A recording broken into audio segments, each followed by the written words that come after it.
இருந்தாலும் சூழ்நிலைகள் தோல்வி போல தெரிந்தாலும் கர்த்தருக்குள் மகிழ்ச்சியா இருப்பேன், என் தேவனுக்குள் களி கூறுவேன். என்ன நடந்தாலும் ஏன் ஒரு ஆணுடைய பிள்ளைகள் மகிழ்ச்சியாக இருக்க முடியும்? இல்லை எப்படி மகிழ்ச்சியாக இருக்க முடியும்? என்ன நினைச்சா மகிழ்ச்சியாக முடுக்க முடியும்? ஆண்டவர் உங்கள் வாழ்க்கையில் என்ன செஞ்சால் மகிழ்ச்சியாக இருக்க முடியும்? எல்லாமே எதிராக இருந்தாலும் எது நடந்தாலும் தேவனுடைய பிள்ளைகள் எப்படி இருக்கணும்? மகிழ்ச்சியாக இருக்கணுன்றாரு. எப்படி மகிழ்ச்சியாக இருக்க முடியும்? ஒருவேளை நல்லது நடந்தால் மகிழ்ச்சியாக இருக்கலாம். ஸோ நல்லது நடக்காத பட்சத்தில் எப்படி ஒரு ஆணுடைய பிள்ளைகள் மகிழ்ச்சியாக இருக்க முடியும்? மகிழ்ச்சியாக இருக்க முடியும். அப்போது தேவையை விட அதிகமாக தேவன் செய்கிறதுனால நம்ம மகிழ்ச்சியாக இருக்க முடியும். இல்லை முன்ன விட இப்போது நல்லா நம்ம நடத்துகிறதுனால நம்ம மகிழ்ச்சியாக இருக்க முடியும். முன்னைய விட இன்னைக்கு இப்போது நல்லா நடத்த விரும்புகிறதுனால, முன்ன நடத்தினதை விட இப்போ நடத்துகிறது எல்லாமே சாதகமாக இருக்கும்போது நடந்ததை விட எல்லாமே பாதகமாக இருக்கும்போது நடக்கிறது முன்னைய விட இப்போ நல்லா நடக்கிறதுனால, இல்லை நல்லா நடத்துறதுனால நாம் மகிழ்ச்சியாக இருக்க முடியும். அப்படி ஆண்டவர் நடத்துவாரா? சூழ்நிலைகள் சாதகமாக இருக்கும்போது நம்மை நடத்தினதை விட சூழ்நிலைகள் பாதகமாக இருக்கும்போது நம்மை நடத்துகிறது ரொம்ப நல்லா நடத்துறதுனால எது நடந்தாலும் நாம் எப்படி இருக்க முடியும்னா மகிழ்ச்சியாக இருக்க முடியும். 3 பேரை நடுவில் சொல்லி நான் ஜெபிக்கிறோம். எலியாவின் வாழ்க்கையில் ஒரு மிகப்பெரிய பஞ்சம். எலியாவின் வாழ்க்கையில் ஒரு மிகப்பெரிய பஞ்சம். 1 ராஜாக்கள் 17ஆம் அதிகாரத்தில் எலியாவின் வாழ்க்கையில் ஒரு மிகப்பெரிய பஞ்சம். அந்த மிகப்பெரிய பஞ்சமாக இருக்கும்போது ஆறே வற்றி போகக்கூடிய அளவுக்கு பஞ்சமாக இருந்த போதும் கூட ஆண்டவர் எலியாவை எப்படி நடத்தினார் அப்படின்னா, ஸோ அதுக்கு முன்னாடி கூட அவர் என்ன சாப்பிட்டார்னு தெரியல இல்லையா? அதுக்கு முன்னாடி கூட பஞ்சம் இல்லாத எல்லாம் நல்ல மழை பெஞ்சு செழிப்பாக இருந்த நாட்களில் கூட எப்படி அவர் சாப்பிட்டாரு, என்ன சாப்பிட்டாரு, எதெல்லாம் சாப்பிட்டார் நமக்கு தெரியல. ஆனால் அந்த பஞ்சம் ஆரம்பித்த பிறகு அவர் காகத்தை கொண்டு என்ன கொண்டு வந்து கொடுக்குது? அவருக்கு காகம் என்ன கொண்டு வந்து கொடுக்குது? அப்பமும் இறைச்சியும் கொண்டு வந்து கொடுக்குது. காலையிலையும் மாலையிலையும் இல்லையா? காலையிலையும் மாலையிலையும். இதுக்கு முன்னாடி எல்லாமே நல்லா இருக்கும்போது, சாதகமாக இருக்கும்போது அவர் என்ன சாப்பாடு சாப்பிட்டாரு? அது சரியான டைமுக்கு சாப்பிட்ருப்பாங்களா? சரியான நேரத்துக்கு சாப்பிட்ருப்பாங்களா? அப்போ அப்படின்னு சொன்னால் இது நம்ம ஊரில் இருக்கிற மாதிரி கிடையாது. அவங்க சொல்கிறாங்க அது 1.5 முழத்துக்கு இருக்குமா, சரி 1.5 அடி அந்த அப்பத்தினுடைய அளவு 1.5 அடி நீளம் இருக்கும். 1.5 அடி நீளம் அந்த அப்பம். இது காகம் கொண்டு வரதுக்கு வாய்ப்பே கிடையாது. காகம் தூக்கிட்டு வரக்கூடிய வாய்ப்பும் கிடையாது. ஏன்னா 1.5 அடி சப்பாத்தியை வந்துட்டு காகம் கொண்டு வருமா அப்படின்னா அதை தூக்கிட்டு வர முடியுமா? அது வாயில் கொத்தி தூக்கிட்டு வர முடியுமான்னா தெரியாது.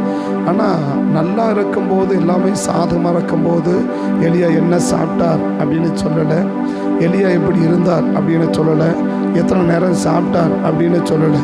ஆனால் எல்லாமே பஞ்சமாக இருக்குது. எல்லாருமே ஆறே வற்றி போகக்கூடிய அளவுக்கு பஞ்சம், ஒரே பஞ்சமாக இருக்குது, எல்லாமே பஞ்சமாக இருக்குது. அந்த நேரத்தில் எலியா சாப்பிட்ட சாப்பாடு காலையில் காகம் அப்பமும் இறைச்சி கொண்டு வந்து கொடுத்தது.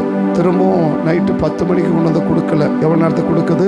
சாயங்காலம் கொடுக்குது இல்லையா? அப்படி சாயங்காலம் அப்படின்னா சாயங்காலம் 7 மணிக்குள்ளே தான் சாயங்காலம். இரவு 7:01 ஆரம்பிச்சிட்டாலே அது இரவு ஆரம்பிச்சிடும்.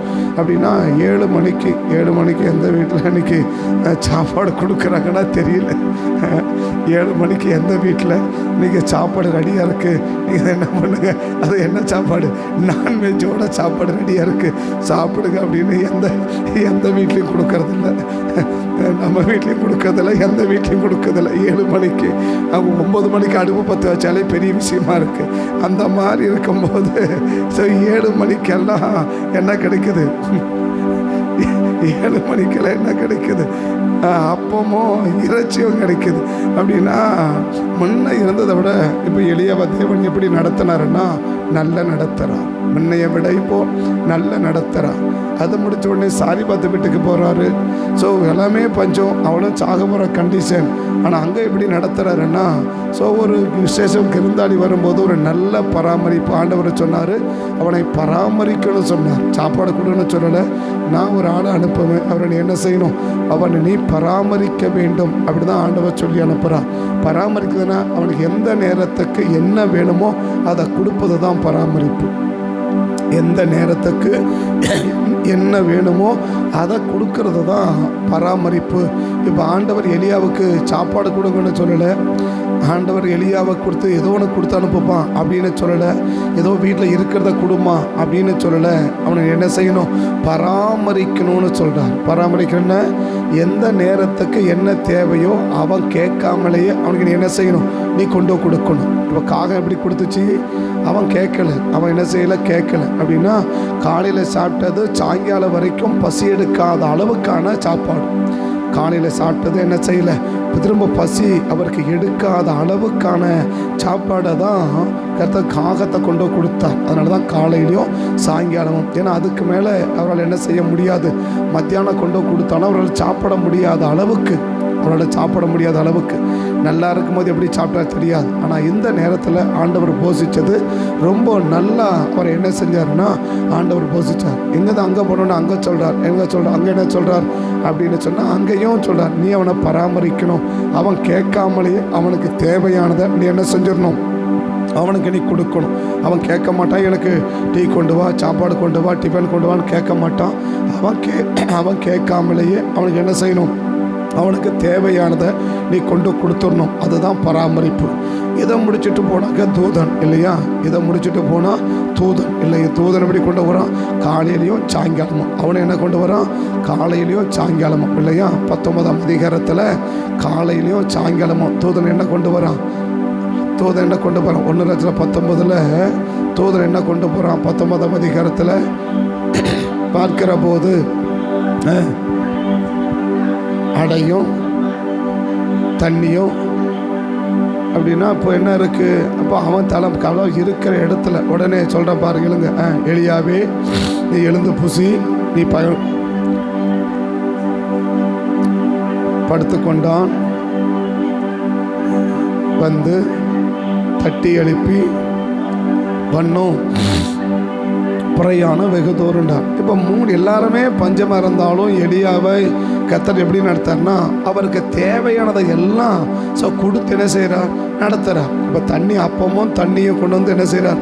கொடுத்து நடத்துகிறார். அப்போ எலியாவுக்கு என்ன பிரச்சனை இல்லை? ஊரெல்லாம் பஞ்சமாக தான் எனக்கு என்ன இருக்குது? எனக்கு என்ன தேவையோ அது என்ன செய்ய போகுது? எல்லா நேரத்தையும் எனக்கு வந்து கிடைக்க போகுது. அதனால் ஐயோ பஞ்சமாக இருக்கே அப்படின்னு சொல்லி நான் கஷ்டப்பட வேண்டிய அவசியம் எனக்கு இல்லைன்றார். அப்போ நம்ம என்ன புரிஞ்சுக்கணும் அப்படின்னு சொன்னால், நம்ம எந்த நிலைமையில் இருந்தாலும் நம்மை நடத்துவதற்கு தேவன் எப்படி இருக்கிறார்? நல்லவராக இருக்கிறார். அதனால் எனக்கு தேவையான நேரத்தில் கர்த்தர் கொடுத்து நான் பராமரிக்க தேவன் இருக்கிறதுனால நான் எது நடந்தாலும் நான் என்ன செய்ய வேண்டிய அவசியம் இல்லை, கஷ்டப்பட வேண்டிய அவசியம் இல்லை, சங்கடப்பட வேண்டிய அவசியம் இல்லை. இது முதல் பகுதி. 2வது பகுதி 2 ராஜாக்கள் 8ஆம் அதிகாரத்துக்கு வந்தீங்கன்னா 2 ராஜாக்கள் 8ஆம் அதிகாரத்துக்கு வந்தீங்கன்னா அங்கே எலிசா சூனியமேலை பார்த்து சொல்கிறார். என்ன சொல்கிறார்னா, இந்த தேசத்தில் 1ஆம் வசனத்திலேருந்து எலிசா தாயக ஸ்திரியை நோக்கி, நீ உன் வீட்டாரோட கூட எழுந்து போய் எங்கேயாவது சஞ்சரி, கர்த்தர் பஞ்சத்தை வருவிப்பார் அப்படின்றார் இல்லையா? போதும் போ. அவன் என்ன சொல்கிறார்? பஞ்சத்தை என்ன செய்ய, பயங்கரமான ஒரு பஞ்சம் வர போதுமா, நீயும் உன் வீட்டார் எழுந்து எங்கே போங்க, எங்கேயாவது போங்க அப்படின்னு உடனே இப்போ அவன் என்ன யோசிக்கணும்? நான் யாருமே பராமரிக்கலாம் கூட அந்த எலிசாவை நான் என்ன செஞ்சேன்? நல்லா பராமரித்தேன். இவனுக்காக ஒரு வீட்டையே கட்டி வீட்டை தங்க வச்சு அவரை நான் பராமரித்தேன். இப்படி பராமரிச்சுருக்கிற எனக்கு என் வாழ்க்கையில் பஞ்சம் வீட்டை விட்டுட்டு போகணும், நிலத்தை விட்டு போகணும், எல்லா வசதியும் விட்டுட்டு நான் எங்கேயாவது போய் சஞ்சரிக்கணும்னா எனக்கு ஏன் இவ்வளோ கஷ்டம் அப்படின்னு சொல்லி அவள் என்ன செஞ்சுருக்கணும்னா சங்கடப்பட்டிருக்கணும். ஆனால் அவள் வாழ்க்கை என்ன செய்யலை. அவள் அடுத்த வார்த்தை எப்படி சொல்லுதுன்னா, அவள் அப்படியே புறப்பட்டு போகிறாள் இல்லையா? அந்த ஸ்திரீ எழுந்து தேவனுடைய மனுஷன் சொன்ன வார்த்தையின்படியே போயிட்டான். இப்போ என்ன எப்படி போயிருக்கணும்? ஒரு சங்கடத்தோடு போயிருக்கணும், ஒரு கஷ்டத்தோடு போயிருக்கணும். நம்ம எவ்வளோ நல்லா இருக்கிறோம், ஏன்னா ஒரு பரிசுத்தவானுக்கு ஏற்ற எல்லா சுபமும் இருக்குது. வாழ்க்கையில் நம்ம நல்லா இருக்கிறோம், நம்ம மற்றவங்களை செய்கிறதும் நல்லா செய்கிறோம், எந்த விதமான இதுவும் கிடையாது. நம்ம வாழ்க்கையில் ஏன் பஞ்சம் வருது, நமக்கு ஏன் இப்படி கஷ்டம் வருது, நமக்கு ஏன் இப்படி வருத்தம் வருது, நமக்கு ஏன் இப்படி போராட்டம் வருது, நமக்கு ஏன் இப்படி நெருக்கடி வருது அப்படின்னு அவன் என்ன செஞ்சுருக்கணும்னா ரொம்ப சங்கடப்பட்டிருக்கணும். ஏன்னா அந்த ஊரில் யாருமே எலிசாவுக்கு சாப்பாடு கொடுத்தாங்கன்னு சொல்லலை. இவன் தான் என்ன செய்கிறான், அவன் வரும்போதெல்லாம் என்றைக்கோ சரி ஒரு நாள் சாப்பாடு கொடுத்தோம் போதும் விடு அப்படின்னு சொல்ல, நம்ம தான் போன வாரம் கொடுத்துட்டோமே அது போதும், நம்ம தான் போன மாதம் கொடுத்தோம்ல அது போதும், இன்னைக்கு யாராவது கொடுக்கட்டும் அப்படின்னு அவன் என்ன செய்யலை. அவன் இல்லை இல்லையா, அவன் என்ன செஞ்சுருக்கலாம், நம்ம தான் போன வாரம் கொடுத்தோம்ல இந்த வாரம் யாராவது வேறு யாராவது கொடுக்கட்டும், நம்ம தான் போன மாதம் கொடுத்தோம்ல இந்த மாதம் என்ன செய்யட்டும் வேறு யாராவது இதை கொடுக்கட்டும் அப்படின்னு இருக்கலாம் இல்லையா. சாதாரண சர்ச்சை கூட்டினாலே நமக்கு மக்களுக்கு என்ன இருந்ததுன்னா, நம்ம தான் போன வாரம் கூட்டணுமே இந்த வாரம் வேறு யாராவது கூட்டட்டும், போன வாரம் நம்ம கூட்டல இந்த வாரம் என்ன செய்யட்டும் வேறு யாராவது கூட்டட்டும், போன வாரம் தான் நேற்று நம்ம கூட்டம் இல்லை சனிக்கிழமை, இன்றைக்கி ஞாயிற்றுக்கிழமை என்ன செய்யட்டும் வேறு யாராவது கூட்டட்டும் அப்படின்னு சொல்லிட்டு சாதாரண சபையை கூட்டுறதுக்கு நம்ம இன்றைக்கி செஞ்சிட்டோமே மற்றவங்க செய்யட்டும் மற்றவங்க செய்யட்டும்னு போகிற காலத்தில் அப்போ பைபிள் சொல்லுது அவன் வரும்போதெல்லாம் அப்படி தான் சொல்லுது இல்லையா. 2 ராஜாக்கள் 4ஆம் அதிகாரத்தில் அவன் வரும்போதெல்லாம் அவன் என்ன செய்வானா வருந்தி கேட்டுக்கொள்ளுவான் சாப்பிட போகும்படி இல்லையா. 8வது வசனத்திலிருந்து அப்படியே அவன் பயணப்பட்டு வருகிற போதெல்லாம் போஜனம் பண்ணும்படி அங்கே வந்து தங்குவான். அவளை வருந்தி அந்த வசனம் ஸ்திரீ அவனை போஜனம் பண்ண வருந்தி கூப்பிடுவானாம். எப்போ அவன் எப்போ வந்தாலும் சரி இல்லையா, அவன் எப்போ வந்தாலும் வாரத்தில் 7 நாள் வந்தாலும் 7 நாளும் என்ன செய்வாளாம் அப்படி வருந்தி கூப்பிடுவாளாம் இல்லையா. 7 நாள் வந்தாலும் 7 நாளும் இல்லை, மாதம் 30 நாள் வந்தாலும் 30 நாளுக்கும் பட் அவளை சமைச்சு கொடுத்து அவளை பராமரிக்கிறதுக்கு நான் ஆயத்தமாக இருக்கிறேன். சரி நான் நேற்று கொடுத்தேன்னா இன்றைக்கி நமக்கு வேலை இருக்குது என்ன செய்யலாம், இன்றைக்கி நம்ம வேலையை போய் பார்க்கலாம், நமக்கு இதுவே வேலை, நமக்கு எவ்வளோ வேலை இருக்குது அப்படின்ட்டு நான் என்ன செய்யலை. ஏன்னா நிலத்தில் எவ்வளோ வேலை இருக்குது, நிலத்தில் எவ்வளவோ வேலை இருக்குது. அவன் வீட்டுக்காரனுக்கு நிலத்திலேயே கிடக்கிற அளவுக்கு வேலை இருக்குது. ஏன்னா கணம் பொருந்திய துணி பெரிய வசதி உள்ளவ, நிறைய நிலம் வளம் இருக்குது, அப்படி இருக்குது. அவன் என்ன சொல்லிட்டு போயிருக்கலாம், நமக்கு தான் நிறைய வேலை இருக்கு, சரி நம்ம என்ன செய்யணும், நேற்று உனக்கு சாப்பாடு கொடுத்துட்டோம், நாளைக்கு என்ன செய்யலாம், நாளைக்கு வேறு யாராவது கொடுக்குற, இந்த ஊரில் எவ்வளோ பேர் இருக்கிறாங்க, அந்த ஊரில் நான் மட்டுமா ரசிக்கப்பட்டிருக்கிறேன், எவ்வளோ பேர் இருக்கிறாங்க, அதனால் என்ன செய்யலாம் அப்படின்ட்டு போகலாம். சர்ச்சில் நான் மட்டுமா ரசிக்கப்பட்டிருக்கிறேன், சர்ச்சில் நான் மட்டுமா இருக்கிறேன், தினந்தோறும் நான் கூட்டுறதுக்கும் நான் பெருக்கிறதுக்கும் நான் செய்யறதுக்கும் நான் மட்டுமா இருக்கிறேன், யாராவது என்ன செய்யட்டும், இந்த மாதிரி யாராவது கூட்டட்டும், இன்றைக்கி யாராவது செய்யட்டும், இன்றைக்கி யாராவது துடைக்கட்டும், இன்றைக்கி யாராவது போட்டோம் அப்படின்னு சொல்லிட்டு என்ன செஞ்சிடறாங்க, அப்படி போயிடுறோம். ஆனால் அவள் பாருங்க, அவன் வரும்போதெல்லாம் என்ன செய்வாளாம், வருந்தி அவளை கேட்டுக்கொள்ளுவான். அப்படின்னு என்ன அர்த்தம், இந்த மனுஷன் எப்போ வந்தாலும் யாருமே சாப்பாடு கொடுக்க ஆயத்தமாக இல்லைன்னா கூட நான் என் வேலையெல்லாம் விட்டுட்டு நிலத்தையெல்லாம் விட்டுட்டு எல்லா காரியத்தையும் விட்டுட்டு இவனை பராமரித்து இவ்வளோ நான் பராமரித்தேன், என் வாழ்க்கையில் ஏன் பஞ்சம் வரணும், எனக்கு ஏன் பஞ்சம் வரணும் அப்படின்னு சொல்லி அவள் என்ன செய்யலாம், ரொம்ப வருத்தத்தோடு போயிருக்கலாம். எலிசாவை கேட்டிருக்கலாம், ஐயா நான் தான் எவ்வளோ நல்லா இருக்கேன், எவ்வளோ உண்மையாக இருக்கிறேன், உங்கள்கிட்ட எதிர்பார்த்து என்ன செய்யலை, நான் எதையுமே செய்யலை, நீங்களே கேட்டால் கூட என்னம்மா நான் ஏதாவது செய்யணுமான்னு கேட்டால் கூட எனக்கு ஒன்றும் தேவையில்லைங்க, கத்தனை நல்லா வச்சுன்னுக்கிறா, நான் இன்றைக்கி ஏதோ செய்யணுன்றதுக்காக நான் என்ன செய்யலை, நான் உங்களுக்கு செய்யலை அப்படின்னு சொல்லிட்டு நீங்களே செய்யறதுக்கு முன் வந்தால் கூட நான் தட்டி கழிச்சிட்டு போடுவேன், நான் எதிர்பார்த்து எதையும் செய்யலை, இவ்வளவு நல்லா வாழ்கிறேன், என் வாழ்க்கையில் ஏன் பஞ்சம் வரணும், என் வாழ்க்கையில் ஏன் கஷ்டம் வரணும், நான் ஏன் வீட்டை விட்டு போகக்கூடிய நிலைமைக்கு வரணும், நான் ஏன் வசதியை விட்டு போகக்கூடிய நிலைமைக்கு வரணும் அப்படின்னு சொல்லி அவள் என்ன செய்யலை, அவள் வருத்தப்படலை. ஏன் அவள் வருத்தப்படலைன்னா அவளுக்கு ஒரு நம்பிக்கை, என்ன நம்பிக்கைன்னா அவளுக்கு ஆண்டவர் பற்றி தெரியும், நான் அந்த இடத்த விட்டு போயிட்டாலும் நான் திரும்பி வரும்போது இந்த இடத்துல இருந்து நான் செயல்பட்டு இருந்தேன்னா எந்த அளவுக்கு எனக்கு கிடைச்சிருக்குமோ அது ஒன்று கூட இழப்பில்லாமல் தேவன் என்ன செய்ய முடியும், எனக்கு கொடுக்க முடியும் என்ற ஒரு அசைக்க முடியாத நம்பிக்கை அவளுக்கு உண்டு. அவளுக்கு என்ன இருக்குது, உண்டு இல்லையா. அவளுக்கு ராஜா ஒரு பிரதானியை நியமிச்சு அந்த பிரதானிக்கு நம்ம ராஜா சொல்லி அனுப்புகிறாரு, இவன் அப்பொழுது ராஜா அவளுக்கு ஒரு பிரதானியை நியமித்து அவளுக்கு உண்டானது எல்லாவற்றையும் அது எல்லாவற்றையும் கூடுன்னு சொல்லியிருந்தா ஒன்றும் பிரச்சனை இல்லை, சரி ஏதோ கொடுத்துருக்கான்லாம். ஆனால் அடுத்த வார்த்தை ரொம்ப ஆசீர்வாதமான வார்த்தை. அவன் சொல்கிறா பாருங்க, என்ற ராஜா அந்த அந்த அந்த பிரதானிக்கிட்ட என்ன சொல்லி அனுப்புகிறான்னா, இவள் தேசத்தை விட்டு போன நாள் முதற்கொண்டு இது வரைக்கும் எத்தனை வருஷம்? 7 வருஷம் இல்லையா? எலிசா எத்தனை வருஷம் பஞ்சம்னு சொல்லி அனுப்பினாரு? 7 வருஷம் இல்லையா? இந்த 7 வருஷமும் இவள் நிலத்தை விட்டு போன நாள் முதற்கொண்டு இது வரைக்கும் உண்டான அந்த வயல்ல எவ்வளவு வருமானம் வந்துச்சோ அத்தனை வருமானமும் ஒன்று கூட என்ன செய்யக்கூடாது, குறையில்லாம எல்லாம் அவளுக்கு கிடைக்கும்படி செய்யணும்னு சொல்லிட்டான்.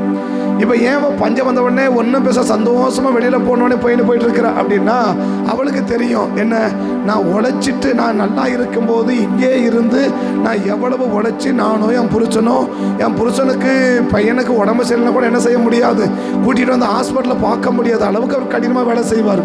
பையனுக்கு உடம்புக்கு சரியில்லை, பையனை தலைநோகுதுன்றான் இல்லையா? என்ன சொன்னா, ஒரு வேலைக்காரங்கிட்ட கொண்டு போய் அம்மாட்ட விட்டுட்டு வந்துருப்பா, எனக்கு அங்கே நிறைய வேலை இருக்குது, என்னால் போக முடியாது அப்படின்னு சொல்லி நிலத்தை விட்டு வெளியில் வர முடியாத அளவுக்கு என் வீட்டுக்காரர் நானும் கடினமையாக உழைச்சா அப்படி எவ்வளோ வருமானம் கிடைச்சிருக்குமோ, இன்னைக்கு நானும் எங்கள் வீட்டுக்காரர் என்ன செய்ய போகிறது இல்லை, இந்த நிலத்தில் எந்த ஒரு பிரயாசமும் எடுக்க போகிறதில்லை, இந்த நிலத்துல எந்த ஒரு வேலையும் நாங்கள் செய்ய போகிறதில்ல, வீட்டுக்கு வர்றதுக்கு கூட நேரம் இல்லாத அளவுக்கு எங்கள் வீட்டுக்காரர் என்ன செய்ய போகிறதில்ல, உழைக்க போகிறதில்ல. அப்படி இருக்கும்போது நாங்கள் உழைக்காமலேயே நாங்கள் செயல்படாமலேயே இந்த நிலம் எவ்வளவு விளைஞ்சிருமோ அத்தனையும் ஒன்று விடாமல் எனக்கு திரும்ப கொடுப்பதற்கு தேவன் எப்படிப்பட்டவர் இருக்கிறார், நல்லவராக இருக்கிறதுனால எவ்வளவு பெரிய பஞ்சம் வந்தாலும் எனக்கு என்ன கிடையாது, எனக்கு ஒரு பிரச்சனையுமே கிடையாது அப்படின்ற ஒரு அசைக்க முடியாத நம்பிக்கை சூனியமையாளுக்கு உண்டு. இவன் ஏன் பஞ்சம் வந்து சந்தோஷமா போறான்? எலிசாவை சொன்னோம், எலிசா ஏன் பஞ்சத்தில் சந்தோஷமா இருக்கிறாரு?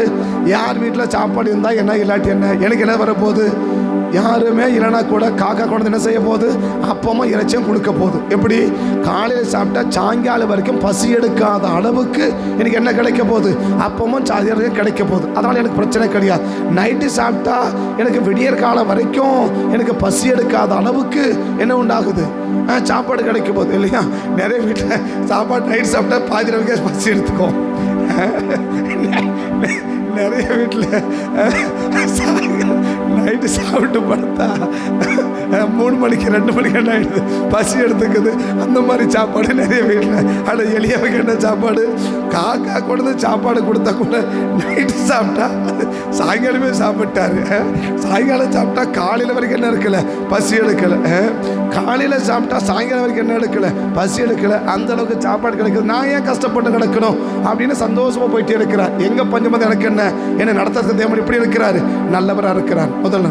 ரெண்டாவது, அவன் எப்படி போறான், எது பஞ்சம் தான் எனக்கு என்ன போகுது, என் நிலத்துல எந்த அளவுக்கு நல்லா இருக்கும் போது விளையுமோ அந்த விளைச்சல நான் வேலை செய்யாமல் என்ன செய்ய போறாரு, எனக்கு ஒன்று கூட இழப்பில்லாம தேவன் என்ன செய்ய போறாரு, கொடுக்க போறாரு. முதல்ல என்ன சொன்னேன், எங்க பஞ்சமா இருந்தாலும் எனக்கு தேவையானதை கொடுத்து என்ன செய்ய போறாரு, என்ன பராமரிக்க போறாரு, அதனால எனக்கு பிரச்சனை கிடையாதுன்றான். ரெண்டாவது என்ன சொல்ல போறேன் அப்படின்னா, ஸோ எனக்கு இழப்பு இல்லாத அளவுக்கு எனக்கு ஆண்டவர் கொடுக்கறதுனால நான் என்ன செய்ய வேண்டிய அவசியம் இல்லை, நான் பஞ்சத்தை கண்டு கஷ்டப்பட வேண்டிய அவசியம் எனக்கு இல்லை அப்படின்னு ஒரு அசைக்க முடியாத சந்தோஷம் சூனியமையாளுக்கு உண்டு. எனக்கு தேவன் என்ன செய்ய மாட்டார், ஒரு நாள் கூட என்ன செய்ய மாட்டார், இழப்பை விடவே மாட்டார், இழப்பா என்ன செய்ய மாட்டார், விடவே மாட்டார். 7 வருஷம் அந்த நிலத்துல இல்லை, பட் நான் அந்த நிலத்துல இருந்து நான் விவசாயம் பண்ணியிருந்தேன்னா எந்த அளவுக்கு விளைச்சல் வருமோ அதில் ஒன்று கூட குறைவில்லாமல் என்ன செய்கிறார், எனக்கு கொடுக்குறாருனா எனக்கு எந்த விதமான இழப்புமே, இந்த பஞ்சத்தாலே எனக்கு எந்த விதமான இழப்புமே கிடையாது. அதனால் எனக்கு எந்த பஞ்சம் வந்தாலும் பிரச்சனை இல்லை அவ சொல்கிறான். அப்போ இவையா சந்தோஷமாக போகிற, பஞ்சத்தில் எது நடந்தாலும் எனக்கு பிரச்சனை இல்லைன்னு போகிறான். ஏன், எனக்கு இழப்பு வர போகிறதில்ல, நான் ஏன் கஷ்டப்பட்டுக்கணும், எனக்கு என்ன செய்ய போகிறதில்ல, எந்த இழப்பும் எனக்கு வரப்போறதில்ல. வீடு வாழ் இருக்கு, நிலமும் நல்லா பராமரிப்புது. ஒருவேளை இந்த வீட்டில் யாரும் நிலத்துல யாரும் இல்லைன்னா கூட முள்ளு முளைச்சி அதாவது காடு மாதிரி கிடந்திருக்கும். இப்போ விவசாயம் பண்ணுறான், ஒன்று நிலமும் நல்லா இருக்கு, ரெண்டாவது நான் இருந்து இந்த விவசாயம் பண்ணியிருந்தா எந்த அளவுக்கு எனக்கு வருமானம் வந்திருக்குமோ அதையும் இப்போ ராஜா என்ன செய்கிறாரு, கொடுக்க சொல்கிறாரு. அப்போ தேவன் என்னை இழப்பில்லாமல் நடத்துகிறதுனால எனக்கு என்னவே கிடையாது, எனக்கு என்ன நடந்தாலும் எனக்கு பிரச்சனையே கிடையாதுன்னு போகிறான். மூணாவது ஈசாக்கு. ஆதிக்கம் 26 இல்லையா, ஆதியாகமோ 26 பயங்கரமான அவருடைய வாழ்க்கையிலும் ஒரு பஞ்சம், அவருடைய வாழ்க்கையிலும் ஒரு பஞ்சம். இப்போ அவரை பார்த்து ஆண்டவர் சொன்ன, இங்கே இருப்பா, நீ எங்கேயும் போகாத, நான் உன்னை ஆசீர்வதிக்கிறேன்பா அப்படின்னு சொன்னார் இல்லையா? அப்போ இந்த ஈசாக்கு ஏன் சந்தோஷமாக அந்த இடத்துல அந்த கேராரூர்லேயே இருக்கிறார் அப்படின்னு சொன்னால், நான் இதுவரைக்கும் எத்தனையோ வருஷம் விவசாயம் பண்ணியிருக்கிற தலைமுறையா இதுவரைக்கும் என்ன கிடையாது, இப்படி ஒரு ஆசீர்வாதத்தை நான் என்ன செய்வே கிடையாது, பார்த்ததே கிடையாது. இதுவரைக்கும் நான் பார்க்காத அளவுக்கு என் ஆண்டவர் என்ன செய்ய போறார், ஆசீர்வதிக்க போறார். அப்படிதான் 13 வசனம் சொல்லுது இல்லையா? 12:13 ஈசாக்கு அந்த தேசத்தில் விதை விதைத்தான், கர்த்தர் அவனை ஆசீர்வதித்ததினால் அந்த வருஷம் 100 மடங்கு பலனெடுத்தான்.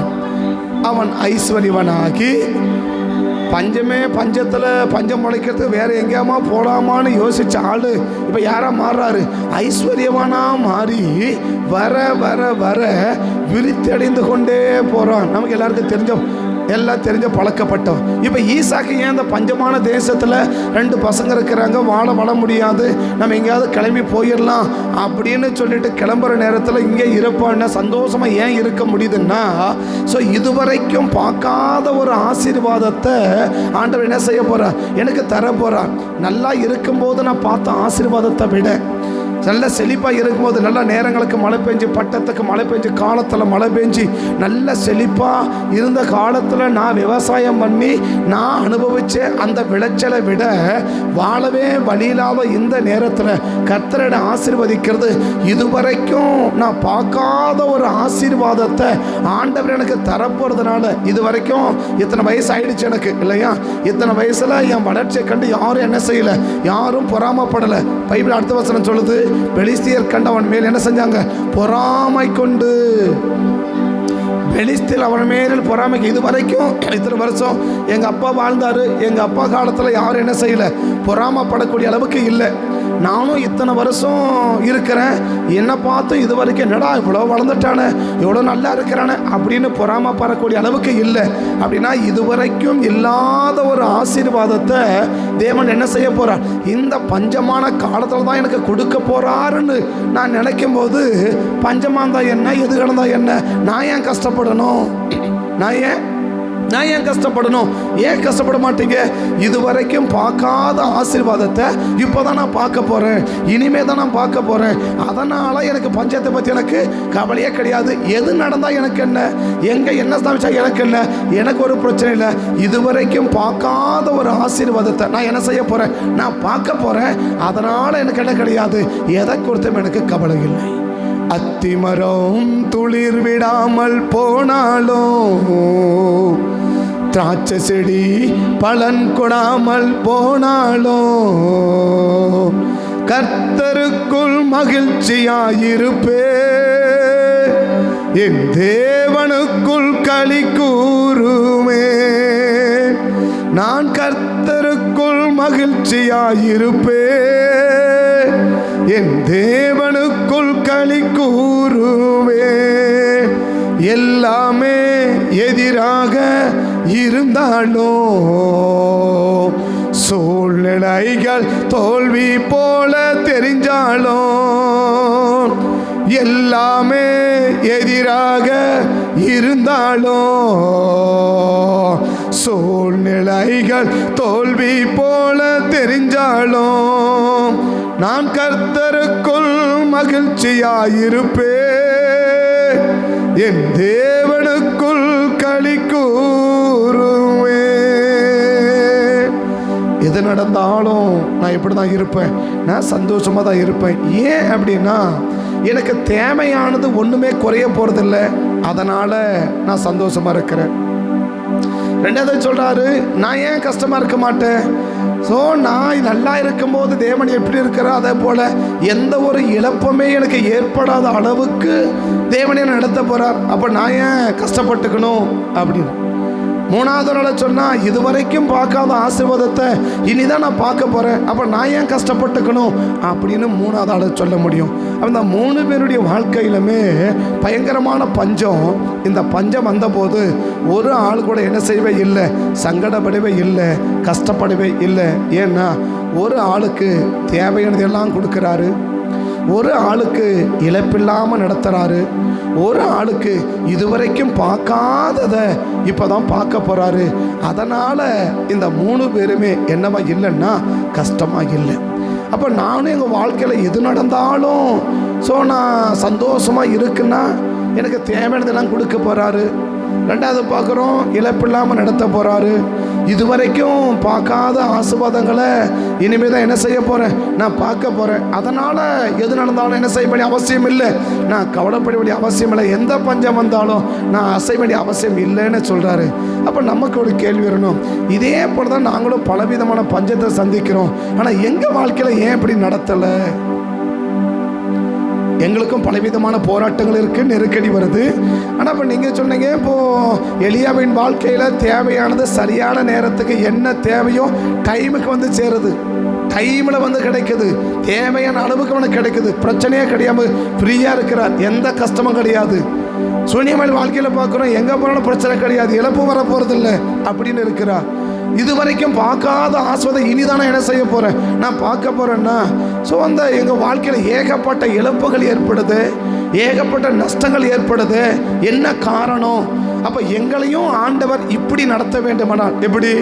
ஒன்று, எங்களுக்கு தேவையானதையெல்லாம் கொடுத்து எங்களுக்கு நடத்தணும்னா, இல்லை எங்களை இழப்பில்லாமல் எங்களை நடத்தணும்னா, இல்லை இதுவரைக்கும் பார்க்காத ஒரு ஆசீர்வாதங்களை நாங்கள் பார்க்கணும் அப்படின்னா எங்களை இப்படி நடத்தலை. ஆண்டவர் எங்களையும் இப்படி நடத்துவதற்கு நாங்கள் என்ன செய்யணும்னு கேட்டால் ஒரே ஒரு வார்த்தை, அவர் வார்த்தைக்கு அப்படியே நம்ம கீழ்ப்படியணும். ஒரு வார்த்தைக்கு நம்ம அப்படியே என்ன செய்யணும், நம்ம கீழ்ப்படியணும். முதல் சொன்ன எலியா இல்லையா, எலியாவை சொன்னார், எலியா நீ போய் எங்கே ஒளிஞ்சிக்கிட்டீரு, ஆத்தங்கரையில் ஒளிஞ்சிக்கிட்டுருன்னு சொன்னார் இல்லையா. ஆத்தங்கரையில் போய் நீ கேரித்த ஆற்றங்கரை எண்டையில் போய் நீ என்ன பண்ணிரு, ஒளிஞ்சிக்கிட்டீரு அப்படின்னு சொல்லிட்டார் இல்லையா. கேரித்த ஆற்றங்கரையில் ஒளிஞ்சிக்கிறது ரொம்ப சாதாரண விஷயம் அல்ல. நம்ம நினைக்கலாம், அது ரொம்ப பார்க்குறதுக்கு படிக்கும்போது ரொம்ப ஈஸியாக இருக்கும் இல்லையா. ஆறு அப்படின்னாலே மணல் நிறைஞ்சு கிடக்கும். இந்த மணலில் நைட்லேயும் அவன் இருக்க முடியாது, பகல்லையும் இருக்க முடியாது, பகல்லையும் இருக்க முடியாது. வெயில் காலமாக இருந்தால் பகலில் சுத்தமாக இருக்க முடியாது, குளிர்காலமாக இருந்தால் இரவில் சுத்தமாக இருக்க முடியாது. யார்? இந்த ஆத்தங்கரையில் ஆற்று ஓரத்தில் ஒரு மனுஷன் இரவலும் இருக்கிறது கஷ்டம், பகல்லையும் இருக்கிறது கஷ்டம்.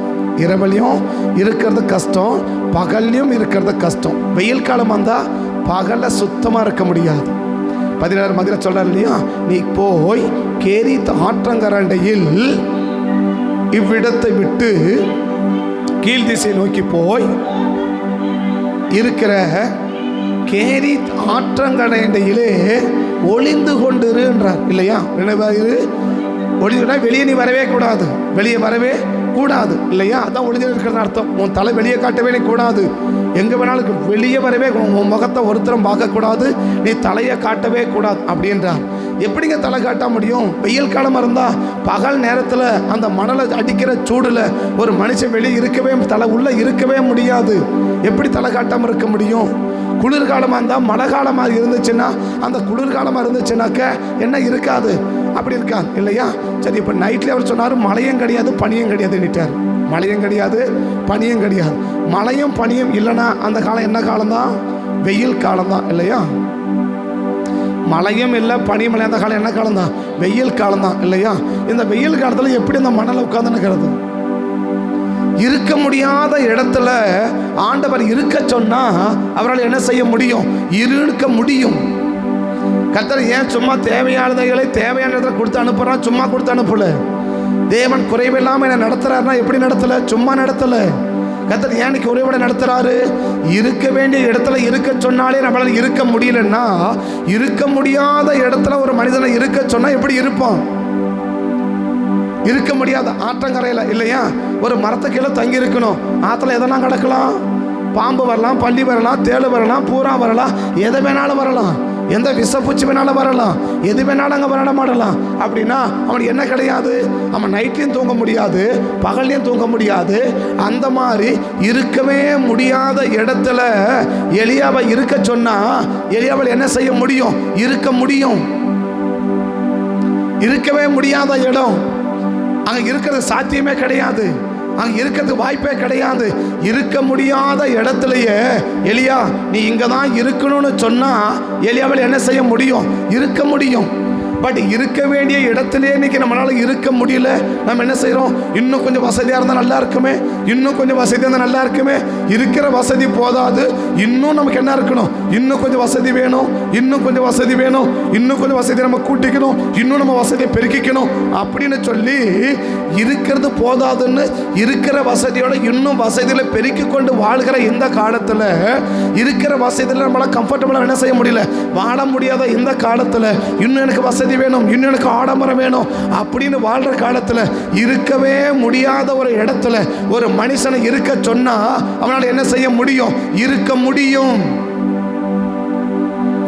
இருக்க முடிகிற சாத்தியமான இடத்துல இருக்க சொல்லல எலியாவை. சாத்தியமற்ற இடம், இருக்க முடியாத இடம், வாழ முடியாத இடம், குடிக்கிறதுக்கு என்ன கூட கிடையாது. ஆற்றுல தண்ணி, இந்த ஆற்று தண்ணி எப்படி இருக்கிறவங்களாம் குடிச்சு பார்த்தீங்கன்னா உங்களுக்கு தெரிஞ்சிருக்கும். ஆற்றுல இருக்கிற தண்ணி எப்படி இருக்கும் அப்படின்னு நீங்கள் ஆற்று தண்ணியை குடிச்சு பார்த்துதான் உங்களுக்கு தெரிஞ்சிருக்கும் இல்லையா? அது ஓடுற தண்ணி இல்லை, அது குளத்துல நிற்கிற தண்ணி, ஆற்றுல தேங்கி நிற்கிற தண்ணி. இந்த தேங்கி நிற்கிற தண்ணியில் எப்படி இருக்கும்? தேங்கி நிற்கிற தண்ணியில் எப்படி இருக்கும் அப்படின்னு கேட்டால் பயங்கரமாக இருக்கும் இல்லையா? தண்ணினால ஒரு குடும்பம் ரொம்ப பிரச்சனை பண்ணி போயிட்டாங்க. எதனால்? குடிக்கிற தண்ணியில சொம்பளை குடிக்கிற தண்ணிக்கே பிரச்சனை பட்டு என்ன பண்ணியிருக்கிறாங்க. அந்த பிரச்சனை இன்ன வரைக்கும் தெரியல. எதுக்கு? குடிக்கிற தண்ணி, வீட்டில் இருக்கிற குடிக்கிற தண்ணிக்கு இன்ன வரைக்கும் என்ன தெரியல, இன்ன வரைக்குமே பிரச்சனை தெரியாம குடும்பம் இருக்கு. அப்படி இருக்கும்போது நீ ஆற்றுல தண்ணி குடின்னு என்ன குடிப்பீங்க? உன்னால வீட்டில் இருக்கிற தண்ணியை குடிச்சிட்டே உன்னால என்ன செய்ய முடியல, உன்னால வாழ முடியலையே. ஆற்றுல இருக்கிற தண்ணியை குடினா குடிச்சிட்டு திருப்பியா? வீட்டில் இருக்கிற தண்ணியை குடிச்சா நம்மளால என்ன செய்ய முடியல? இன்னைக்கு கம்ஃபர்டபுள் நம்மளால வாழ முடியல இல்லையா? அதில் எவ்வளோ சண்டை, அதில் எவ்வளோ பிரச்சனை, அதில் எவ்வளோ போராட்டம். வீட்டில் இருக்கிற தண்ணியை குடிக்கிறதுக்கு எவ்வளோ நாள் சண்டை போட்டு கிடக்க முடியும்னா உன்னை ஆற்றுல இருக்கிற தண்ணியை குடிச்சிட்டு இருக்க முடியுமா உன்னால? அப்போ ஏன் தேவன் குறைவில்லாமல் நடத்துறாரு? இன்னைக்கு ஏன் ஆண்டவர் எலியாவை ஒரு குறைவும் இல்லாமல் டைமுக்கு சரியாக வந்து சேருது? ஒரு பிரச்சனையுமே கிடையாது. எங்க எனக்கு பஞ்சகமா எனக்கு என்ன, எது எங்க கிடந்தா எனக்கு என்ன, எனக்கு பிரச்சனையே கிடையாது. காரணம் என்ன?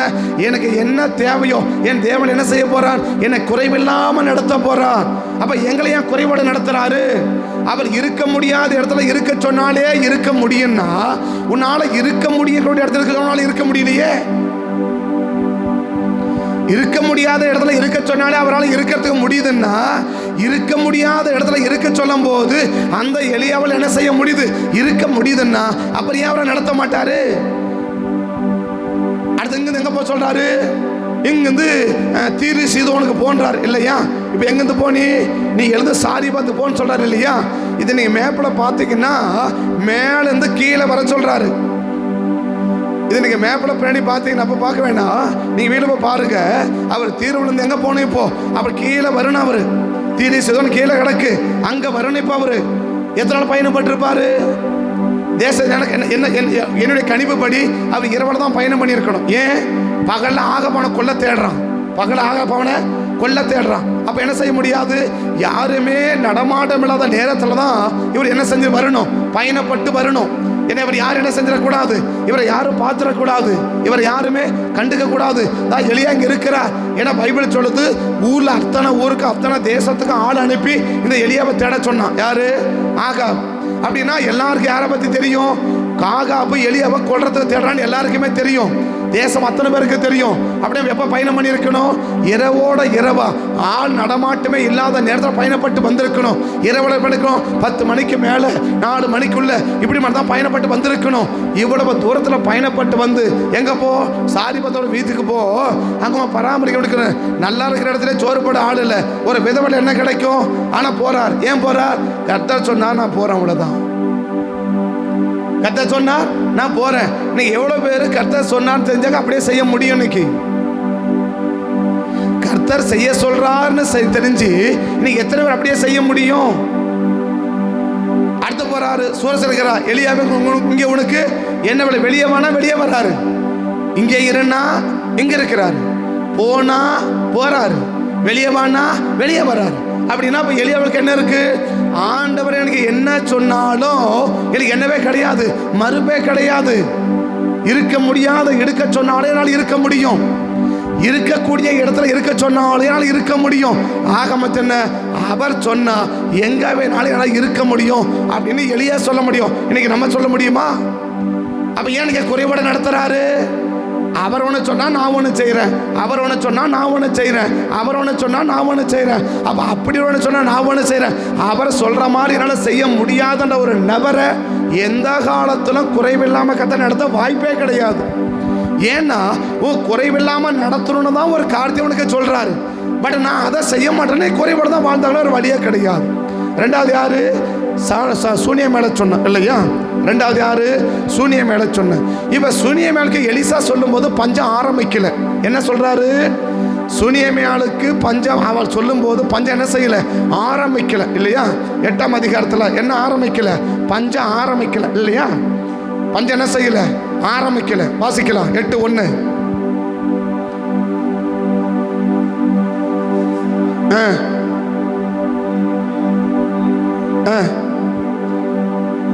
எழுந்து புறப்பட்டு போ, எங்கேயாவது சஞ்சரி.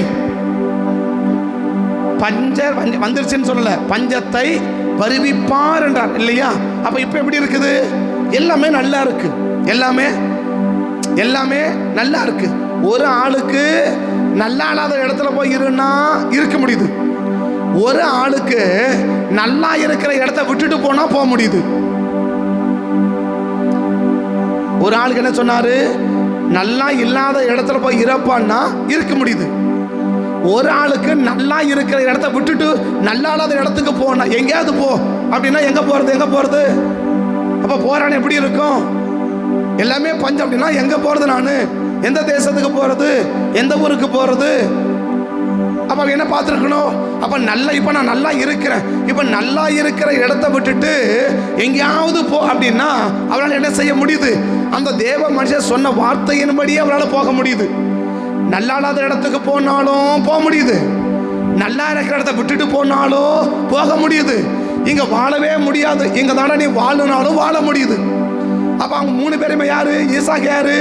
இங்க தான் நீ குடியிருக்கணும். ஐயா இங்க வாழ முடியாத ஐயா நான் வெளியே போறேன், இங்க தான் நீ வாழணும் அப்படின்னா அவர் என்ன செய்ய முடியும்? அங்கதான் வாழ முடியும். அப்ப ஏன் தேவன் இவங்களை எல்லாம் வித்தியாசமா கத்த நடத்துறாரு? இதுவரைக்கும் நடத்துற என்ன செய்யல? இவங்களை நடத்தல. இதுவரைக்கும் இல்லாத அளவுக்கு இவங்களை ஏன் ஆசீர்வாதமா நடத்துறாரு? இவங்கெல்லாம் யாருன்னா அவர் சொன்னா அப்படியே செயல்படுத்தினவங்க. அதனால இதுவரைக்கும் இல்லாத ஆசீர்வாதத்தை அவங்களுக்கு கொடுத்து ஆசீர்வதிக்கிறாரு. நம்ம கிட்ட கொடுத்ததெல்லாம் இப்ப எடுத்து நிற்கிறாரு. ஏன் அப்படின்னா நான் ஒன்று சொன்னா நீ ஒன்று செய்வேன், நான் ஒன்று சொன்னா நீ ஒன்று செய்வேன் இல்லையா? இப்ப கர்த்தர் ஒன்று சொன்னா என்ன செய்யறது? நீ ஒன்று செய்வேன். அவர் ஒன்று செய்ய சொன்னா நீ ஒன்று செய்வேன் இல்லையா? எல்லாரும் முழங்கால் போடுவேனா நீ எழுந்து நிற்குவேன், எல்லாரும் உட்காந்து ஜோமான வணக்கா நீ எழுந்து வெளியில போவேன். ஆக மொத்தம் என்ன? நான் ஒன்று சொல்லுவேன், நீ ஒன்று செய்வேன் இல்லையா? ஒரு நாள் கர்த்தர் இதுவரைக்கும் இருந்தபடி கூட இல்லை, இதுவரைக்கும் இருக்கிறதோட மோசமா நடத்தாதபடி உனக்கு கிருபையா கர்த்தர் காப்பாராக. இதுவரைக்கும் இல்லாத அளவுக்கு இன்னொன்னு மோசமா நடத்தாதபடி கர்த்தரோட கிருபையா காக்க உனக்காக ஜெபம் பண்ணிக்கிறேன். ஏன் அப்படின்னா உன்னை நல்ல நடத்த வாய்ப்புகள் மிக மிக குறைவு. ஏன் குறைவு? நான் ஒன்று சொன்னா நீ ஒன்னுல செய்யற, நான் சொல்றது ஒன்னா இருக்கு, நீ செய்யறது ஒன்னா இருக்கு. உன்னை எப்படி ஆஸ்வாதம் வைக்க முடியும்? உன்னை எப்படி மேன்மையா வைக்க முடியும்? உன்னை எப்படி உயர்வா வைக்க முடியும்? உன்னை எப்படி இதுவரைக்கும் இல்லாத அளவுக்கு உன்னை எப்படி ஆஸ்வாதம் வைக்க முடியும்? நான் ஒன்று சொன்னா நீ ஒன்னுல செய்யற. அப்ப நான் சொன்ன மாதிரி செய்யறது உனக்கு என்ன இல்லை? விருப்பம் இல்லை இல்லையா? அப்ப நீ என்ன செய்வ அதை செய்தா உனக்கு விருப்பம். அப்ப நான் ஒன்று சொன்னா நீ ஒன்று செய்வேன். அப்ப எனக்கு ஆப்போசிட்டா தான் செயல்படுவேன் இல்லையா? எனக்கு ஆப்போசிட்டா செயல்படுற ஒன்ன நான் ஏன் ஆசீர்வதிக்கணும்? எனக்கு ஆப்போசிட்டா செயல்படுற ஒன்ன இல்லையா? எலிசா சொன்னா சரிப்பா பஞ்சம் முடிய போது, நாளைக்கு காலையில எல்லாருக்கும் ஆண்டவர் சாப்பாடு கொடுப்பார். அதெல்லாம் நடக்காதுப்பா போ. ஓ அப்போ நான் சொன்னா நீ கேட்க மாட்டேன் இல்லையா? நான் சொன்னா அதுக்கு எதிர்ப்பாக தான் பேசுவேன், நான் சொன்னா எதிர்ப்பாக தான் செயல்படுவேன் இல்லையா? அதனால இன்னையோட உனக்கு கடைசி நாள், நாளைக்கு நீ இருக்க மாட்டேன் போ, நாளைக்கு என்ன செய்ய மாட்டேன், நீ இருக்க மாட்டேன் போயிட்டு வா அப்படின்னாரு இல்லையா? ஏன்? அப்ப நான் சொன்னதை உனக்கு கேட்க விருப்பம் இல்லை. நான் சொல்கிறத கேட்கறதுக்கு உனக்கு என்ன இல்லை, விருப்பம் இல்லை. அப்போது உன் விருப்பம் தான் உனக்கு பெருசு இல்லையா? சரி சரி, ஒன்றும் பிரச்சனை இல்லை, இன்னைக்கு வரலாம் பார்த்துக்கா, நாளைக்கு என்ன செய்ய மாட்டேன், நாளைக்கு நீ இருக்க மாட்டேன் இல்லையா? நாளைக்கு என்ன செய்ய மாட்டேன், நீ இருக்க மாட்டேன், அதனால் போயிட்டு வா அப்படின்னு அனுப்பிவிட்டார் இல்லையா?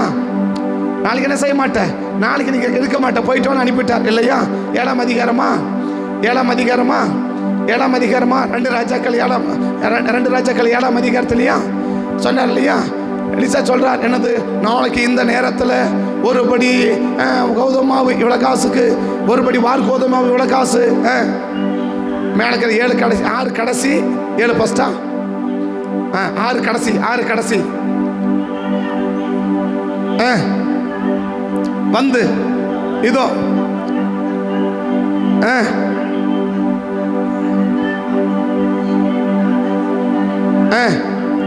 எலிசா கேளுங்கள், நாளை இந்த நேரத்தில் சமாரியாவின் வாசலில் கோதுமை மாவு 1 சேக்கலுக்கும்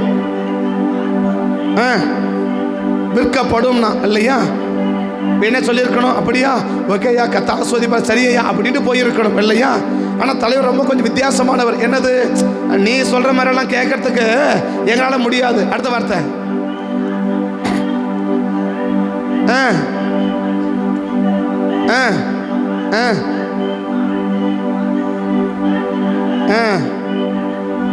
ஓஹோ, அப்போ நான் சொல்கிறத நீ கேட்க மாட்டேன், அப்போ நான் சொல்கிறத என்ன செய்ய மாட்டேன், நீ கேட்க மாட்டேன், அப்போ நீ சொல்கிறதா நான் கேட்டுக்கணும். சரி அப்படியா, சரி ஓகே அப்படின்ட்டு ஒரே வார்த்தை முடிச்சுட்டார். என்னது,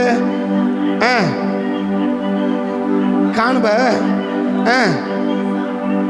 அப்படி என்ன அர்த்தம், இன்னியோட கதை முடிஞ்சு போச்சு, நாளைக்கு நீ அவ்வளோதான், போயிட்டு வா, நாளைக்கு உனக்கு சங்கு ஊதிடுவாங்க, போயிட்டு வாங்கிட்டாரு. எதனால்? நிறைய பேரை கத்திர ஆஸ்வதிக்காது போகிறது வாயினால தான். இவன் வாய் மட்டும் கொஞ்சம் கம்முன்னு இருந்துச்சுன்னு வச்சுக்கோங்க, எப்படி இருந்திருப்பான், எவ்வளோ அழகாக சாப்பிட்டு இருந்திருப்பான், எவ்வளோ நல்லா சாப்பிட்டு இருந்திருப்பான், எவ்வளோ ஆஸ்வாதமாக இருந்திருப்பான் இல்லையா? என்ன ஆகி போச்சு, வாய் மிஞ்சி போச்சு. என்ன ஆகி போச்சு, வாய் என்ன ஆகி போச்சு, எல்லாம் கம்மனுக்கு, ராஜாவே கம்மனுக்கிறான். இவனுக்கு என்ன ஆகி போச்சு, இவன் ராஜாவோட பெரிய ஆள் இல்லையா? நிறைய பேருக்கு வாய் மிச்சம். வாய் மிஞ்சிற ஒரு ஆளையும் கத்திர ஆஸ்வதிக்க வாய்ப்பு இல்லை. வாயை கொஞ்சம் அடக்கி வச்சுக்கிட்டா நல்லா இருக்கும். வாய் கொஞ்சம் அடக்கி வச்சுட்டு எப்படி இருக்கும், இவன் மட்டும் கொஞ்சம் வாயை அடைக்கிறதான்னு வச்சுக்கோங்க, எப்படி இருந்திருப்பான், அடுத்த நாள் எப்படி இருந்திருப்பான், ரொம்ப நல்லா இருந்திருப்பான் இல்லையா? அடுத்த வசனம் அந்த அடுத்த 7ஆம் கடைசி வசனம் 7 கடைசி 2 வசனம் 7 கடைசி 2 பிரதானி 7 கடைசியா அந்த பிரகாரமாக தானே அவனுக்கு நடந்தது. ஒளிமுக வாசலில் நெருக்கி மிதித்ததினா அவ்வளோதான், கதை முடிஞ்சிச்சு, போப்பான்ட்டார். இப்போ நான் சொன்னால் கேட்க மாட்டேன், நீ தான் பேசுவ இல்லையா? அப்போ கத்தை சொல்கிறத விட நீ சொல்கிறது உனக்கு பெருசாக இருக்கு அப்படின்ட்டார் இல்லையா? அப்போது ஏன் செத்தான், எல்லாரும் வாழ்ந்தாங்க, இவன் என்ன செய்யிட்டான், எல்லாம் செத்து கிடக்கிறான். ஏன் கிடக்கிறான், கொஞ்சம் வாய் நீண்டு போச்சு, கொஞ்சம் வாய் நீண்டு போச்சு. கொஞ்சம் இவனுக்கு வாய் மட்டும் கொஞ்சம் நீளாமல் வந்துருப்பானா, இவன் எப்படி இருந்திருப்பான், எல்லார போல இவனும் நல்லா ஆஸ்வாதமாக நல்லா சப்பாத்தி சுட்டு நல்லா சாப்பிட்டுட்டு நல்லா இருந்திருப்பான். ஆனால் கொஞ்சம் வாய் நீண்டுச்சு பாரு, அப்படியாப்பா வாய் ரொம்ப நீளமாக இருக்குது, அதனால் இதுக்கு மேலே உன் வாய் நீளமானா அப்படின்ட்டு போயிட்டு வேணும் அனுப்பிவிட்டுட்டார். அப்போ என்ன புரியுது, வாய் நீளக்கூடாதுன்னு புரியுது. வாய் என்னக்கூடாது, அது யார்கிட்ட நீளக்கூடாது, தேவனுடைய மனுஷங்கிட்ட வாய் என்ன செய்யக்கூடாது, நீளக்கூடாது. தேவனுடைய மனுஷங்கிட்ட வாய் என்ன பண்ணக்கூடாது, நீளக்கூடாது. அங்கே வாய் நீண்டுச்சு, இவன் எங்கேயும் பேசி நடந்து போகிறான் இல்லையா? ஆனால் எங்கே போய் பேசிட்டான், எல்லா இடத்துல பேசுகிற மாதிரி எங்கே போய் பேசிட்டான்னா அவர்கிட்டையும் பேசிட்டான் இல்லையா? அதுதான் அவனுக்கு ஆபத்தாக முடிஞ்சு போச்சு. அப்போ எல்லா இடத்துலையும் பேசுகிற மாதிரி என்ன பண்ணிடக்கூடாது, எல்லா இடத்துலையும் பேசிடக்கூடாது. அதான் தமிழ் படம் இடம் அறிஞ்சு ஏவல் செய்யினாங்க, இடம் அறிஞ்சு ஏவல் செய்யினாங்க. அதனால் இடத்த பார்த்து என்ன பண்ணு, கருத்தை நடந்துக்கும், அப்போ தான் உனக்கு பிரச்சனை இல்லாமல் இருக்கும். அந்த 3 பேரும் பார்த்தோம், இருக்க முடியாத அதில் இருக்க சொன்னாலும் இருக்கிறேன்றாங்க, இருக்கிற வசதி விட்டு போனாலும் சரின்றாங்க. இங்கே வாழவே முடியாது, இங்கே தான் நீ வாழ்னாலும் இருக்கிறேன்றான். ஆனால் இங்கே சொல்கிறான், நாளைக்கு கத்தவனை ஆஸ்வதிப்பார் பண்ண, அது எப்படி முடியும், அது என்ன நீ சொல்கிறது நான் கேட்கறது, அப்போ நீ சொல்கிற மாதிரி கேட்டுக்கணுமா என்ன, நீ எது வேணாலும் சொல்லுவேன், நான் தலையாட்டி போயிடணும் அப்படின்னுட்டான் இல்லையா? நீ எதை வேணாலும் வானத்தை திறந்தா கூட என்ன செய்ய முடியாதான், அப்படி கொடுக்க முடியாதான். அப்படின்னு என்ன அர்த்தம், எலிசா அப்போ நீ பைபிள் படிக்கிறதுனால நீ எதை வேணாலும் சொல்லுவேன், நான் என்ன செஞ்சுக்கணும், உன பூமி மாதிரி தலையாட்டி போயிடணும் அப்படியா? அந்த மாதிரி ஆளு நான் கிடையாது, நான் கொஞ்சம் விவரமான ஆள் அப்படின்னா இல்லையா? ஓ அப்போ நீ தலையாட்ட மாட்டேன், சரி. அப்போ தலையெல்லாம் ஆக்கிட்டா, அதான் மிதிச்சா பார்த்தியா தலையை என்ன பண்ணிட்டான், சரி. அப்போ தலை இருந்தால் ஆட்ட மாட்டேன், அப்போ என்ன செய்யணும், முடிஞ்சிச்சு. அப்போ தலையாடிட்டு போயிட்டு தான் தலை என்ன இருக்கும், மிஞ்சிருக்கும். தலையை ஆட்டிட்டு போயிட்டு தான் தலை என்ன செஞ்சிருக்கோம், மிஞ்சிருக்கும். ஓ தலை ஆட்ட மாட்டேன், சரி. அப்போ நான் ஆட்டிடுறேன், என்ன பண்ணிடுறேன், நீ ஆட்டாத தலையை, அப்போ நான் என்ன செஞ்சிடுறேன், நான் இப்படி ஆட்டிடுறேன் இல்லையா? அவர் இப்படி ஆட்டினார் பற்றியா, 4 பேர் மிதிச்சான் எதை, தலையை இல்லையா? இப்போ தலைவர் எப்படி கிடக்கிறாரு, தலையே இல்லாமல் கிடக்கிறாரு. ஏன், கொஞ்சம் தலையை ஆட்டியிருந்தா ரொம்ப அறிவுபூர்வமாக என்ன செய்யக்கூடாது, கர்த்தருடைய வார்த்தைக்கு முன்னாடி ரொம்ப அறிவுபூர்வமாக பேசக்கூடாது, ரொம்ப அறிவுபூர்வமாக நடக்கூடாது. எனக்கு அவர் சொல்றாரா அவர் செய்வான். எல்லாரும் தலையாட்டினாங்க, இவன் கம்மியார் தலையாட்டியிருந்தா. எலிசா கூட நிறைய பேர் இருக்கிறாங்க இல்லையா? அப்படி என்ன சொல்றாரு, அறைவில் உட்காந்து பேசி நிற்கிறாங்க. யாரு, எலிசாவோட கூட ஆட்கள் பேசி நிற்கிறாங்க. அந்த 6ஆம் அதிகாரம் பண்ணி பார்க்க பாருங்க, அந்த அந்த அந்த 7 பாருங்க, அந்த 6ஆம் அதிகாரம் கடைசி முன்னாடி இப்போ லாஸ்ட்ல பாருங்க. அவன் தன் ஜனோட பேசுறவங்க சொல்றான், அந்த கொலை பாதகனின் மகன் என்ன செய்யறான், நடக்கிற சத்தம் என்ன கொலை செய்ய ஆள் அனுப்பிட்டான் உட்கார்ந்து. அப்ப மூப்பர்லாம் கம்மன் தான் இருக்கிறாங்க இல்லையா? மூப்பர் இருக்கிறாங்க, யாரோட இருக்கிறாங்க, எலிசா கூட இருக்கிறாங்க. மூப்பர்னா யாரு, கிட்டத்தட்ட எலிசாவுக்கு சமமானவங்க, கிட்டத்தட்ட எலிசாவுக்கு சமமானவங்க, அவங்க தான் மூப்பர்கள். மூப்பர்கள் உட்கார்ந்து இருந்தார்கள். அப்ப மூப்பர்கள் எப்படி இருக்கிறாங்க, மூப்பன்னு சொல்ல மூப்பர்கள் அப்படியா, மூப்பரும் அப்படின்றது இல்லையா, மூப்பன் அப்படி இல்லை, சிங்கள சொல்ல மூப்பர் இருக்கிறாங்க இல்லையா, உட்கார்ந்து இருக்கிறாங்க. அப்போ இவங்க அதாவது மூப்பன் நடத்தும் எலிசாவுக்கு சமமான கம்மன் உட்கார்ந்துக்கிறான். இப்போ அவன் என்ன எப்படி உட்கார்ந்து நிற்கிறான், எலிசா சொல்றத தலையாட்டி உட்காந்துக்கிறான். இப்போ இவன் வந்து கேட்டான், இவன் யாரு, ராஜாவுக்கு கையிலாக்க கொடுக்கிறவன் அப்படியா, ராஜாவுக்கு இவன் யாரு, ராஜாவுக்கு கையில அப்படின்னு என்ன அர்த்தம், ராஜா நடக்கும்போது இவனை பிடிச்சி நடப்பார் அவ்வளவுதான் இல்லையா? இவன் வந்து என்ன சொல்றான், நீ சொல்லுவ நான் கேட்டுக்கணும் அப்படிதானே அப்படின்றான் இல்லையா? மூப்பனா உட்காந்து கிடக்கிறான் சும்மா. ஆனால் இவன் வந்து கேட்குறான், நீ சொல்லுவ நான் என்ன செய்யணும், நான் கேட்டுக்கணும், அதுக்கு தான் நான் உட்காந்துக்கிறேன், அது வேற ஆளை பாரு அப்படின்னா இல்லையா? எலிசா சொல்லிட்டாரு, ஓ அப்போ நான் சொல்ல நீ தலையாட்ட மாட்டேன் இல்லையா, சரி நீ ஆட்டாத, நான் என்ன பண்ணிடுறேன், நான் தலையாட்டிடுறேன்னார் இல்லையா? அப்போ எலிசா தலையாட்டினாரு, என்னாச்சு, தலையே இல்லாமல் போயிடுச்சு, தலையே இல்லாமல் போயிடுச்சு. இன்னைக்கு தலையாட்டாம போய் தலையில்லாமல் போகிறத விட தலையாட்டிட்டு ரொம்ப ஆசீர்வாதமாக வாழ்றதுக்கு வழிப்பார். ஏன்னாக்க எந்த காலத்திலும் உனக்கு குறைவில்லாமல் நடத்தணும் கர்த்தர் விரும்புகிறார், உன்னை இழப்பில்லாமல் நடத்தணும் கர்த்தர் விரும்புகிறார், இதுவரைக்கும் இல்லாத அளவுக்கு உன்னை ஆசீர்வாதமாக வாழ வைக்கணும்னு கர்த்தர் விரும்புகிறார். இதுக்கு ஒன்னே உன்னை கேட்குறா, கர்த்தர் சொன்னா சரி, ஒரே தலையாட்டில் போயிட்டுன்னா ஒவ்வொரு நாளும் இந்த 3 விதமான ஆசீர்வாதத்தை கூட எலியா எப்படி சாப்பிட்டான்னு தெரியல, ஆனால் இப்போ எப்படி சாப்பிட்றேன்னா சந்தோஷமாக சாப்பிட்டு போய் நிற்கிறேன். சுனியம் இதுவரைக்கும் அந்த உழைப்பை விட இப்போ ஒன்றும் இல்லை, பல மடங்கு ஆசை போயிட்டான். ஈசாக்கு இதுவரைக்கும் எத்தனையோ தலைமுறையாக 2 தலைமுறையாக பார்த்தாரு, பல ஆசீர்வாதங்கள் இதுவரைக்கும் இல்லை, இல்லாதவருக்கு இந்த வருஷம் என்ன செய்யறா, கர்த்தர் ஆசை முயற்சி வைக்கிறா. இந்த அளவுக்கு நான் மேன்மையாக வைக்கிறேன்னா ஒன்று செய், கர்த்தர் சொன்னா அப்படியே கீழ்ப்படியே கற்றுக்கோ. உன்னால முடியுதோ, உன்னால முடியும்னு கர்த்தர் சொல்லலை, கர்த்தர் சொன்னால முடியணும். என்னால் முடியுதோ முடியாது அவர் பேச்சே கிடையாது. உன்னால முடியுமா முடியாதா, டோன்ட் டாக், பேச்சே கிடையாது, செய்ய அவ்வளோதான். ஆர்டர், அவர்கிட்ட அட்வைஸ் எல்லாம் கிடையாது, ஆர்டர் அவ்வளோதான். அந்த ஆர்டருக்கு அப்படியே கீழ்ப்படுகிற விட இந்த 3 விதத்தில் 1 விதமாக நடத்த, ஒன்று உன்னை குறைவில்லாமல் நடத்தலாம், இல்லை உன்னை இழப்பில்லாமல் நடத்தலாம், இல்லை இதுவரைக்கும் இல்லாத அளவுக்கு உன்னை மேன்மையாக நடத்தலாம். இந்த 3ல் எப்படி உன்னை நடத்தணும்னு நினைச்சாலும் ஒன்று செய், கர்த்தருடைய சத்தத்துக்கு அப்படியே கீழ்ப்படிய கற்றுக்கும். கண்ணபடி ஜெபம் பண்ணாங்களா, கண்ணபடி ஜெபம் பண்ணாமா? அத்திமரம் துளிர் விடாமல் போனாலும், திராட்சை செடி பலன் கொடாமல் போனாலும், கர்த்தருக்குள் மகிழ்ச்சியாயிருப்பே, என் தேவனுக்குள் களி கூறுவே. நான் கர்த்தருக்குள் மகிழ்ச்சியாயிருப்பேன், என் தேவனுக்குள் களி கூறுவேன். எல்லாமே எதிராக இருந்தாலும், சூழ்நிலைகள் தோல்வி போல தெரிஞ்சாலும், எனக்கு எல்லாமே எதிராக இருந்தாலும், சூழ்நிலைகள் தோல்வி போல தெரிஞ்சாலும், நான் கர்த்தருக்குள் மகிழ்ச்சியாயிருப்பேன். என் தேவனுக்குள் களி கூறுவேன். எப்படிங்க மகிழ்ச்சியா இருக்க முடியும்? எல்லாமே ஆப்போசிட்டா இருக்கு, எல்லாமே எதிராக இருக்கு. எப்படி என்னால் சந்தோஷமா இருக்க முடியும்? அந்த நேரத்திலும் உனக்கு தேவையானதை சரியான நேரத்தில் கொடுத்து உனக்கு தேவன் குறைவில்லாமல் நடத்த அவர் முடியும். உன்னை இழப்பில்லாமல் நடத்த அவரால் முடியும்.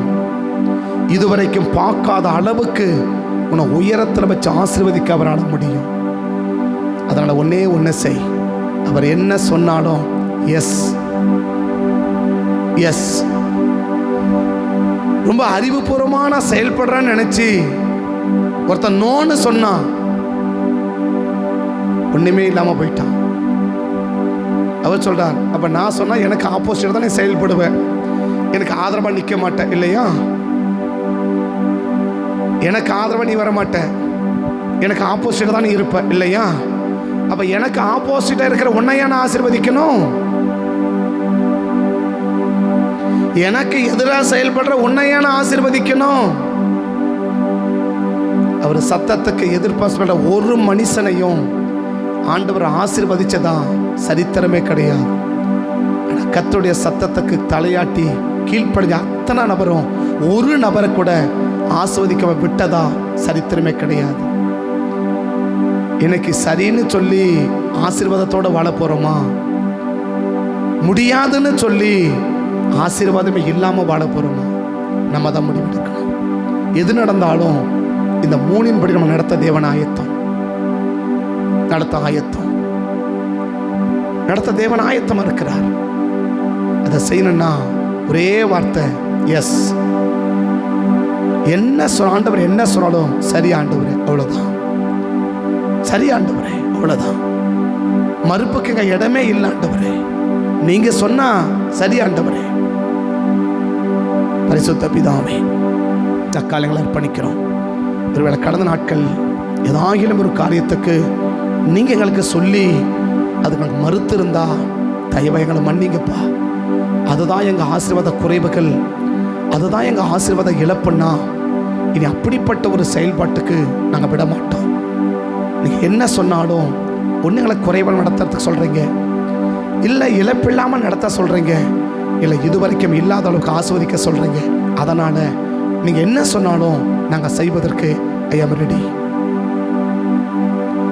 வசதி இல்லாத இடத்துல இருக்க சொன்னாலும் இருக்க ரெடி, வசதியான இடத்த விட சொன்னாலும் இருக்க ரெடி. வாழ முடியாத இடத்துல என் மனைவியை கொண்டு போயிடுவான், என் மணி என்ன கொண்டு போட்டுருவான், இங்க வாழவே முடியாது, அந்த இடத்துல கொடுமையான இடத்துல வாழ சொன்னாலும் வாழ ரெடி. அவங்கள தான் தேவன் ஆஸ்வதிச்சார். நம்மளையும் ஆஸ்வதிக்கணும்னா அவர் சத்தத்துக்கு கீழ்ப்படிஞ்சிட்டோம்னா நம்மளை ஆஸ்வதிச்சிருவார். கர்த்தரை ஒப்பு கொடுக்கிறோம். கீழ்ப்படி அர்ப்பணிக்க பிள்ளைகளே ஒவ்வொருவரையும் கர்த்தர் இந்த காலவெல்ல இந்த 3 விதமான ஆசீர்வாதத்தில் ஒரு விதமான ஆசீர்வாதங்களை கொடுத்து நீங்க ஆசீர்வதிங்கப்பா, நீங்க ஆசீர்வதிங்க. தேவக்கரம் கூட இருக்கட்டும், கர்த்தர்களை நடத்தும். நாள் முழுவதும் பொறுப்படுத்திக் கொள்ளும். இதனால் ஆயுதங்கள் எல்லாம் வாய்க்காத போகட்டும். தேவக்கரை எங்கள் மத்தியில் பலமாக்கிரிய செய்யட்டும், நடத்தும். சபை மலக்கரம் இருக்கட்டும், குடும்பக்கரம் இருக்கட்டும், எல்லாவற்றையும் தேவன் ஆஸ்வதியும். சகல துதிகட மகிமை எல்லாம் ஒருவருக்கே செலுத்தி மை உயர்த்தி எங்களை தாழ்த்தி வெறிமைக்கு ஜெபிக்கிறோம். ஜெபம் கேளு ஜீவனுள்ள நல்ல பிதாவே, ஆமே. சேர்ந்து சொல்லுவோம். என் ஆத்துமாவை கர்த்தரை ஸ்தோத்திரி, முழுடமே பரிசுத்த நாமத்தை ஸ்தோத்திரி. என் ஆத்துமாவை கர்த்தரை ஸ்தோத்திரி, கர்த்தர் செய்த சகல உபகாரங்களையும் மறவாதே. ஆமே, ஆமே. கர்த்தர் ஆஸ்வதிப்பார். ஸ்தோத்திர, ஸ்தோத்திர.